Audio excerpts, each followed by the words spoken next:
Welcome to the Manga Bay Newscast. I am your host, Mike DiGirolamo, bringing you the news and inspiration from nature's front line. Joining us this week is photographer Kiliii Yuyan. You may know of Kiliii, who is notable for his stunning photography featured in National Geographic, his in-depth coverage of Arctic ecosystems and the communities who live on and manage them, as well as some of his more harrowing assignments, where he has escaped collapsing sea ice and even been stalked by a polar bear. Today, though, he joins me to talk about his role in the Guardians of Life, Indigenous Stewards of Living Earth, a campaign funded by the National Geographic Society and the Amazon Climate Pledge, which focuses on the role of Indigenous stewardship in sustaining biocultural diversity and managing and protecting ecosystems, as an estimated 80% of our planet's biodiversity is contained in the lands and waters managed by Indigenous peoples and local communities. To be released along with a book in 2024, written in partnership with former newscast guest Gleb Regorodetsky, the project aims to highlight 5 different regions and different ways Indigenous communities manage their land. Kiliii discusses with me the insights he's found so far while documenting the communities he's visited and the traditional ecological knowledge they offer, as well as his own reflections as someone with Indigenous Nanai ancestry, and what he wishes more writers and reporters would do when writing about and sharing stories of Indigenous communities. Hi, Kiliii. Welcome to the Manga Bay Newscast. It's great to have you with us. Hey, Bacho Guapo. It's nice to be here. First, can you please tell us what the Guardians of Life is about? So Guardians of Life is a project right now that is funded by both National Geographic Society and the Amazon Climate Pledge. But the basic idea behind it is that, right now in the world, we all know the environment is in some trouble, and climate change is a big deal. But basically, very few people know that the majority of the world's natural places that are left worth protecting are on Indigenous land, and that land is stewarded by Indigenous peoples. And so we stand to gain the most for the least amount of money or the least amount of effort by simply supporting Native peoples on their land. And so it's basically a project that looks at Indigenous cultures throughout the world, 5 different locations, and looks at their stewardship efforts to help people understand that the guardianship or stewardship of land and sea is this amazing human thing that people have been doing for forever, and people know how to do it really well. And we wanted to just look at different ways that people do it. So, from the stuff that we might have heard about, like, stewarding the Amazon rainforest, to stuff that people haven't heard about, like how something which is contradictory in the Western idea, like how hunting narwhals might be actually really good for narwhals. And so, in Greenland, like that, all these kinds of ideas that come from the Indigenous world are ideas that we are trying to capture and help people understand that it's a combination of cultural priorities as well as traditional ecological knowledge that leads to just an amazing amount of conservation. So there's a lot of great lessons to learn. And I think ultimately at the end of the day too, our final message, of course, is that if you want to protect the land and the sea and everything in it, the best and easiest way to do that is to support Indigenous peoples, to support land rights and sovereignty, like by caring about humans. By caring about humans, that's the easiest way to care about the environment. And how did you come to meet and eventually work with Gleb Regorodetsky on this project? Gleb, I have run across Gleb many times, just sort of randomly, thinking about different things that are related to about environmental stewardship. But really, we started talking, especially after he wrote Archipelago of Hope, his book about Indigenous solutions to climate change. And I think we just connected because there's not very many of us that are working in this area around Indigenous stewardship. And he's written basically the book, on that topic. And so, Gleb and I also share some background, I'm Siberian native and Gleb grew up in Kamchatka. So, we have that in common as well. But I think both of us just care very deeply about traditional ways of life on the land. And so you kind of alluded to this a little bit earlier, but what sorts of stories are you and Gleb exploring with this campaign? And what's the big one that will be published in 2024? Can you share any details about that? Yeah, so the story is slated for National Geographic magazine, and it's a big story, definitely a very big story. It's a minimum of 2 years of work. It'll probably be about 20 months of field work before the story comes out. So it gives you an idea of how deep some of these big National Geographic stories are. But yeah, we also are doing a book that's coming out through Braided River as well. And so the whole thing is just going to be a large campaign around it. And we are looking at a bunch of different locations. So it's North Greenland, northwestern Australia, and the tropical Australia, Palau, which is in Oceania near the Philippines. We're looking at the Altai Mountains of Mongolia, which is near the border of Russia and China, and then Ecuador in the Amazon portion of it. So yeah, 5 very different places with very different kinds of issues and problems, but also 5 different people. And all of these places pretty much are some of the most pristine places on Earth, and there's a really good reason for that. It's because they have these intact human communities living on them. That sounds really exciting. I'm looking forward to that. You have quite a storied resume in your time as a photographer so far, from camping in the Arctic with Inupiat whalers to, living in the wilderness with nothing but survival skills and your camera. And so I'm curious if when you started working on this project that you had a favorite memory or from a time from when working on those previous projects. Oh yeah, for sure. Gosh.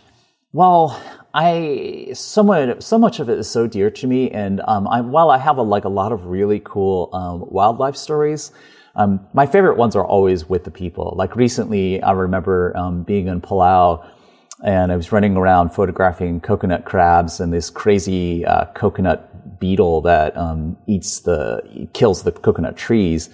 And while this was going on, while I was making those photographs, and the community was kind of helping me out with that, I saw that the kids were playing on this island in this atoll in the middle of the Pacific. It's one of the most pristine reefs in the world, in this coral atoll. And we're in this tiny little island with a population of 40 people, and the kids are playing in the water. And I look over and I see them splashing around, and there's an outrigger canoe that the community fishes with. And they're all just sitting on top of the canoe or splashing around with scuba masks and chasing after the fish and just messing around. And I just thought, just the most beautiful human interaction with each other and with the land and the sea. It was just everything about it was just this is the way that humans are meant to live, and so I just abandoned the coconut grubs, which weren't that attractive anyway, and went down and just splashed around in the water and played with the kids. And of course I was taking pictures too, but the pictures really show how carefree those moments are. And just I don't know, I can't help but look at those pictures and be reminded at how just how in the moment everyone is there, and how humans and the natural world just mesh together. It's seamless almost, and it just reminds me of how cool that was to seeing all of that in our element. So that's one of my recent lovely memories. I was curious if you had any reflections as someone with Indigenous ancestry yourself, from working on this project, if you had any reflections afterwards or during that you wanted to share with us. Oh yeah, for sure. Gosh, that's pretty much. I feel like this is all I think about sometimes, and especially because talking about it with people who are interested, like yourself, in podcasts and that kind of thing, you do think a lot about your own perspective and why it is that people find it interesting. For me, I'm just who I am. And my perspective is all I have. I don't really know any different. But now that I've spoken about, I've met a lot of people and talked about it a lot, I've really started to understand that a lot of the way that Indigenous peoples view the world is very different, especially to the modern industrialized world, but most especially to the Western industrialized world. So being part Chinese too, there's a lot of things in the way that I grew up and especially around indigenous communities that I see within Asian cultures that are really not that foreign either, even globalized, industrialized Asian cultures too. But I think from the indigenous perspective, one of the biggest takeaways is that it's easy to say and a little bit hard to understand, but it's very simple. People are not separate from nature. We are part of it. And, I think this is one of those things that's tough to understand. For example, when recently I did a story on sea otters, and I did one half of the story on sea otters. So I did the Alaska portion versus the California portion, which my friend Ralph Pace covered. And in California, the story is that basically sea otters are on life support. They're not doing very well. They can't survive. Great white sharks figured out how to hunt them down there. They were reintroduced, and they just really need a lot of help down there, and they haven't been able to really expand their population very well. But in Alaska, where I was covering it, the sea otter population has just exploded since the reintroduction, and they've been growing at an almost exponential rate. So there's now some 30,000 of them, plus some 8,000 off of Vancouver Island in Canada. And they're really not in like a huge area. When you think Alaska, it's an enormous area, but the areas that they're in Alaska is actually not that big relative to their population. So it's probably getting pretty close to what it was before Europeans arrived in the Americas. And what's interesting about otters too is it's important to remember that otters basically came over to the New World at the same time that humans did.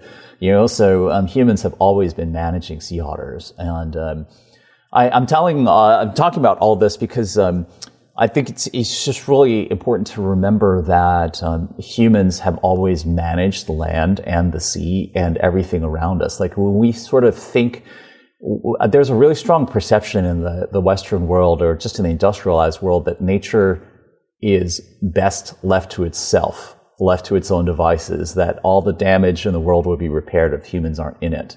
But actually what we see throughout the world is that native peoples have found ways to make nature more productive, not just for human purposes, but actually for other creatures.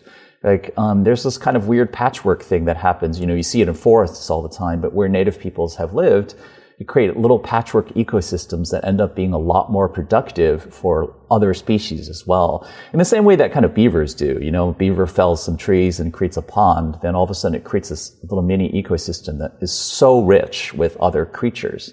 And humans did the same kind of thing. They'd fell an area and plant huckleberry bushes or something, and those huckleberry bushes draw a tremendous amount of wildlife. It's clear, so other plants grow up there. And it's the same thing with sea otters too. So, traditionally, Unangan or Alaskan native peoples often would basically hunt sea otters in a 30-mile radius around human settlements. And this is something that people have been saying for a long time, but science has recently, through research, found the same thing both in Alaska and in Canada. And so, humans have been hunting otters, but at a very low level. You need a couple of furs here and there to keep warm, but you're basically hunting them, or even just sort of discouraging them from eating the shellfish that in the areas around human communities. And what happens is you see in the archaeological record that the mussel shells are way bigger. All the clam shells are way bigger in this radius, and then once it gets outside of the human settlement areas, then the mussels and all the clams and everything, they get way smaller. And the richness of the marine environment was just a lot more in these areas where otters are kept out of them, because otters eat their multiple times their body weight in a single day because they don't have blubber to stay warm. So they're just little eating machines, and they definitely have a place in the natural world. It's important. They're really good top predators, and they keep kelp ecosystems alive, etc. So they have an important place. But I think it's it's an important indigenous perspective to remember that humans also have a place. By keeping otters away from the shellfish beds, which they depended on, they created ecosystems that were richer and better for other forms of life also, creating a sort of more varied ecosystem. It was a really, I guess not a surprise to me, but there's a lot of backlash over the idea that otters need to be managed. That the whole idea that otters should ever be not just left to their own devices, but what you actually see in nature, if otters are completely left untouched, what happens is they essentially eat an area out of shellfish and they slowly start starving themselves to death, and then they spread out to other areas. And the young ones will get kicked out first and they just keep spreading. But they eventually get to the point where they starve themselves out so much that they actually completely abandon the areas. There's no shellfish left. And when they do that, it takes over a decade before the shellfish revive enough for them to actually come back into it. So it's interesting to see that people have this sort of, I guess Westerners particularly have this mistaken notion that nature is perfectly harmonious, like in a Disney movie. But it's not, is a tumult and chaos, and things are always changing. And human beings have a role to play. Taking care of the natural world isn't just important from our own purposes, but it's good for the natural world itself too. That's really great that you bring that up. I actually was wondering about your opinion on something. In 2022, we spoke with Dr. Sarah Iverson on this show about a term that was coined by Mi'kmaq elder Albert Marshall for the concept of combining Western science with traditional ecological knowledge for a research project with his community, which was undertaken with Dalhousie University, that aims to better understand the movements of lobster, eel, and tomcod in two ecosystems on Canada's North Atlantic coast. I was going to ask you if you had witnessed this blending of Western and Indigenous science as a part of your work, and it sounds like you sort of alluded to it a little bit, but do you care to elaborate more on that? Yeah, sure, definitely. I actually love the whole Mi'kmaq perspective on it. It's fantastic. I talk about it actually frequently. This notion of seeing, two-eyed seeing, which is what they call it. Certainly, like science is one eye, traditional ecological knowledge is another eye. So the world is certainly a lot better seen with both eyes open. I love it. And I see this all the time, actually. More and more scientists are learning to work with Indigenous communities. They're starting to realize, or maybe be forced to realize, that there's more to gain by working with Native communities. But Native communities long ago figured out that science had something to offer, and that in combination would work really well. And actually, it's a big part of the modern management strategies that Native peoples have with their place. Like in Palau, for example, then the traditional ecological knowledge they have helps them to. They have these traditional governance structures that allow them to shut down certain areas for fishing when the chief decides that that place needs to recover. And so, whenever they shut down one place, they open up another. But the reason it works is because the culture all agrees that it should be done that way.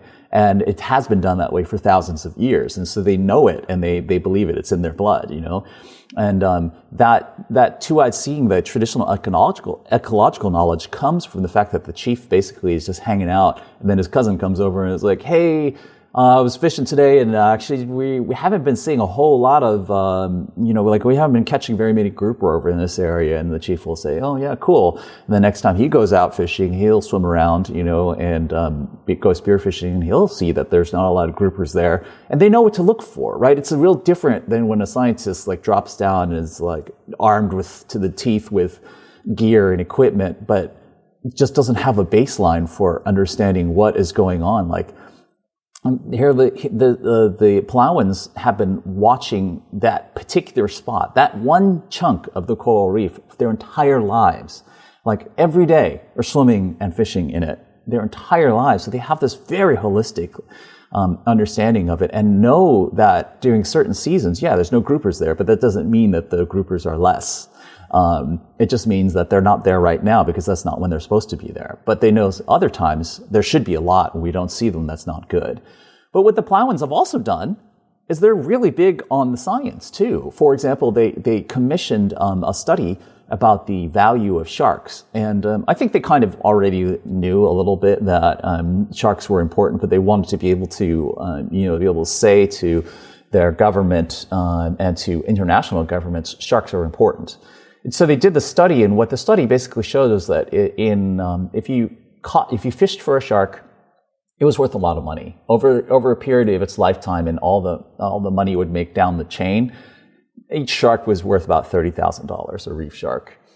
But the funny thing is that if you left it alive, then that reef shark, in terms of the tourism dollars that it would create and the fishing dollars from the healthiness of the reef, all these kinds of things that they were able to actually quantify. It sounds a little bit vague because I'm not the scientist who wrote that the study, but essentially the sharks were worth over $1 million a piece, right? And this is the Palauans knew that looking at it, quantifying it, would make this knowledge more powerful, and they themselves already know that sharks are really incredibly important. But having done the work, done the science, then they can go back and say, "Hey, this confirms our traditional knowledge and our understanding, and we can work with the traditional governance system that we have to actually make something out of it."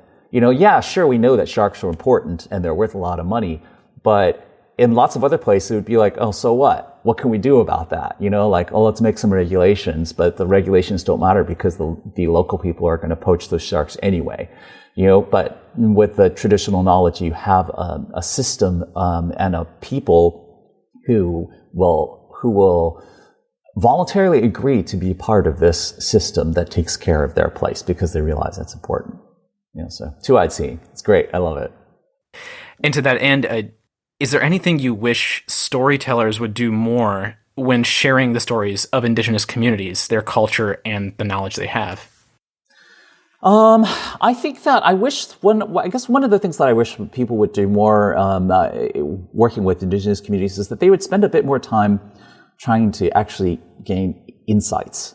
A lot of what storytellers do, and I primarily mean non-Indigenous storytellers, but even for Native storytellers, you can just as easily be ignorant or not understand what it is that you already know. You have to kind of know not just what is going on in a place that you're reporting on or talking about, but you also have to know what other people understand. What your audience, who you're talking to, what they know and what they might not understand. And so I wish that people were able to look more for the insights that the audiences need to hear. Right now, a lot of what the reporting happens from that, as just historically happened in Indigenous communities, a lot is repeating stereotypes or telling us stories that we already know. They might be true, but if we just keep going around and just talking about the same kinds of things that everyone already knows, these stories that we already know, we don't really gain any knowledge. People are bored by the stories, and it's just what is the point of doing that kind of work other than you get a cool trip to go to this cool place and hang out with people and make pictures or whatever. When we're looking for sort of I don't know, concrete isn't the way to say it, but for more actual change, for more for actually moving the needle, as it were, searching for insight is key. And searching for insight involves talking to people, understanding what it is your assumptions are, and really searching deeply so that you understand that your assumptions are many of them are probably wrong, and being open-minded enough to explore what the opposite of your assumptions might be. And that's really hard.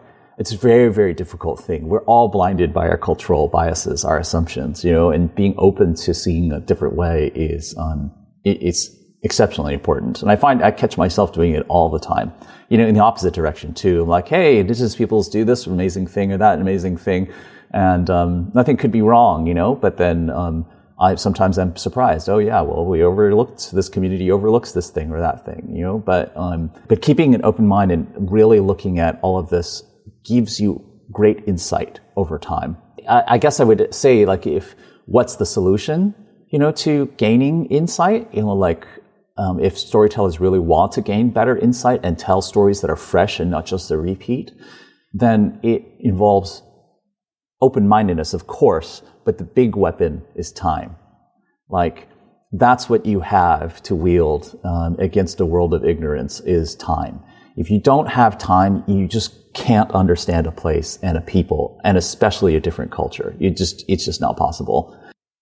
And in speaking about, moving the needle, it does seem that government leaders are beginning to listen more and more to Indigenous leaders and recognize their autonomy and land rights, especially over the past couple years. And Indigenous people are increasingly being elected to office or appointed to government positions like in the United States and Brazil.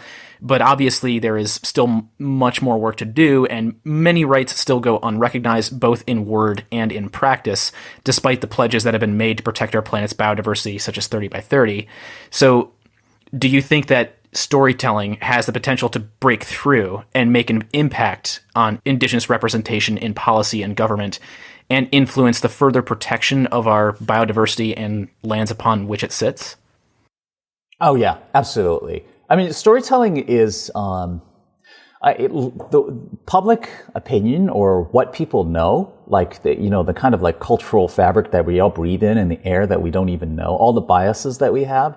That's the foundation on which everything else is based. Leadership are breathing that same air that the public is breathing. But we don't know how we know what we know, right? And storytellers have this ability to change the very foundation of what the public knows, what people know and understand. And it's sort of subtle. It's hard to point concretely at things and say I worked on this story and that made this change, And in a way, that's almost kind of even better, because it's harder to demonize it. It's harder to kind of root that out and be it's sort of insidious. It's wonderful in that way. We have to help people change these fundamental cultural assumptions, and it's a really, really tough thing. But when you are able to make shifts on fundamental cultural assumptions, it's a way bigger, longer lasting effect that will eventually be reflected in legislation, or policy or leadership. It's sort of, I guess it's kind of a chicken and egg sort of thing, but I think it's one great metaphor is the way that, say, LGBT rights have unfolded in the United States. There were lots of efforts at trying to legalize, say, gay marriage, but politicians really, even sort of pro-LGBT politicians and presidents, really didn't make it a thing. They didn't try to pass those laws because they basically knew that it wasn't really going to work until the public was on board. And then all of a sudden, it's like when the gay marriage laws were passed, everyone was like, wait, this came out of nowhere. It seems like, how did this happen? It wasn't legislation. It was that the public had already changed its mind. It had gotten over a critical threshold, and that took a couple of decades, but eventually got to the point where that critical threshold happened, and then the legislation followed. The legislation was made possible because public opinion had already shifted, and it was impossible to avoid. And that's a kind of one of the reasons why it's irreversible, really. You might have some legislation that kind of pushes it back, it's 2 steps forward, 1 step back, but it's a battle that's not going to be lost in the long run now. The fight has moved on. We're now looking at transgender rights and queer rights and the things like that are farther down the line, but the question of LGBT being accepted within society, that in America, that's a done deal. I don't see that switching the other way unless it's another major overhaul of public opinion, which would take, again, decades to go the other way. Going back to traditional techniques, you are a contemporary skin-on-frame kayak builder, carrying on traditional knowledge in shipbuilding. Can you talk about this, and what would you like people to know about it? Well, the first thing is I'm a boat builder. rather than a shipbuilder. Small correction. Yeah. No, it's all good. It's all good. Okay. Okay. But it is. I think it's also kind of funny because it's one of those things where it's just a semantic thing. And like when I'm in Greenland, Greenlanders will actually correct me when I say boat because for Greenlanders, a kayak is not a boat; it's a kayak. For them, a boat is an open vessel. And so it's very different. There's not a class that they don't, they're different class altogether. It's very interesting. I don't know. I mean, I love making skin boats. They're a big part of my culture as well. And they're something that has been largely colonized out of us. When I began making them, I actually didn't even know that Nanais built skin boats.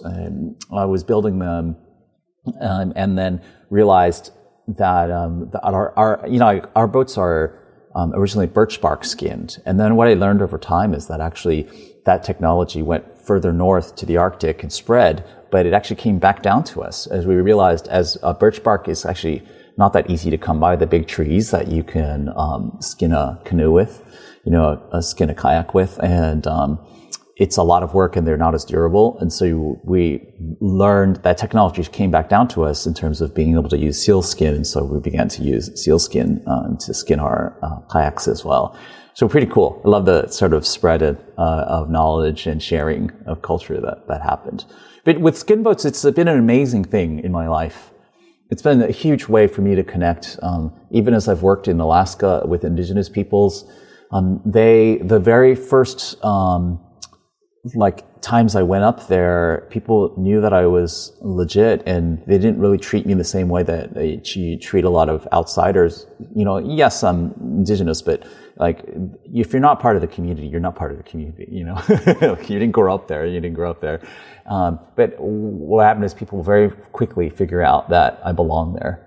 With the young people, for example, we would be out on the ice and one of the sleds would break. That's nailed together, the young people would be tasked with fixing it and they wouldn't have any nails, they wouldn't have any hammers. And they'd be like, how do we fix this thing? And I could pull them aside and say, hey, we've got some cord, let's do this the old way. I'll show you how to lash it together, and that's all technology from skin boat building. And so I think a lot of the elders and the people who are a bit younger than that recognize that all of those ancient technologies, they're what really bond us, that knowledge that comes from the land. That's your sort of universal language that we all speak. And so earlier you mentioned that Gleb was working on a book with this project. Are there any more details about it that you can share with us? Yeah, the book through Braided River, which the Guardians of Life book, it's going to have a bunch of things, not just to. So the National Geographic story is primarily international in scope. So it's looking at those 5 places we talked about. But the Braided River book is going to include a lot of North America and Alaska as well. That's more of like the Braided River home base of audience. But it'll include stories that I worked with these different communities for our Turtle Island sovereignty story. And so I'm looking at the Tlilquit of Canada, Vancouver Island, the Siksikapi from Blackfeet, Montana and Alberta, the Klamath peoples in California, and just like amazing stories of stewardship, like the fact that the dams on the Klamath River are going to come down later this year is an incredible thing. That's the largest dam removal on Earth ever, and it's just an incredible thing to see that that's happening because of 30 years of pushing from Indigenous peoples, and because of sovereignty. So I don't include all that kind of stuff. And I think it's mostly going to be a picture book. It's like a picture book where each of the sections is going to have a segment written by Gleb. And then we'll kind of tell that story through the pictures and captions as we go through it. So I think the idea part of it is that the photographs themselves will make it compelling enough that it should be able to sit on someone's coffee table, and be beautiful. People will hopefully be, we want the sexy people, the sexy pictures, pictures of the sexy people to pull people in, to pull our audiences in. And, this is kind of sort of the National Geographic model in a way, like no one goes into a National Geographic story and it's like, hey, cool, I want to read this from one end to the other. Like, very few people are like that. They're like, people flip through, they look at the pictures, then they decide whether they want to read the story or not. So we want to hook them that way. Hopefully it illustrates a lot of the things that we're talking about. A lot of this is very abstract. When we're talking about environmental stewardship, just all of it is so abstract, and the pictures ground it in reality. That's so helpful. And you're also working on a website too. Can you tell us when this website is going to be up? When can people access it? The website will probably actually come about the same time as the book comes out. It'll all have to come out at the same time because of different embargoes. Like the Braided River book, for example, can't come out until after the National Geographic story, 3 months afterwards. There's all these sort of like different rights that we have to make sure to respect. But yeah, with the website, we'll have a lot of stuff that we can't do in the format of a book. We'll have like original audio interviews, so you can hear from people's own words when they talk about stewardship. It's so cool to hear from, someone in Greenland whose second language is English, translate into English their notion of what stewardship is. And a lot of what they say is surprising, even though the gist of what it is they're saying. To hear the details in their own voice is really wonderful and so cool. It just gives you a sense of how deep the knowledge of their own place is. We'll kind of, I think the website is going to be laid out a bit like the book, where basically it's going to be a series of photo essays that kind of flow throughout the website, but we want to make it as like entertaining but deeply journalistic as we can. We really want to actually have a lot of substance there. That sounds great. Is there any place that you'd like to direct listeners to get more information about the project in the meantime? We don't have anything up about it yet. Following me on Instagram is probably the easiest way because I'm regularly publicly posting about this kind of stuff. So if you can spell my name, which isn't that easy, it's KILIIYUYAN. So that's my handle on Instagram, just my name.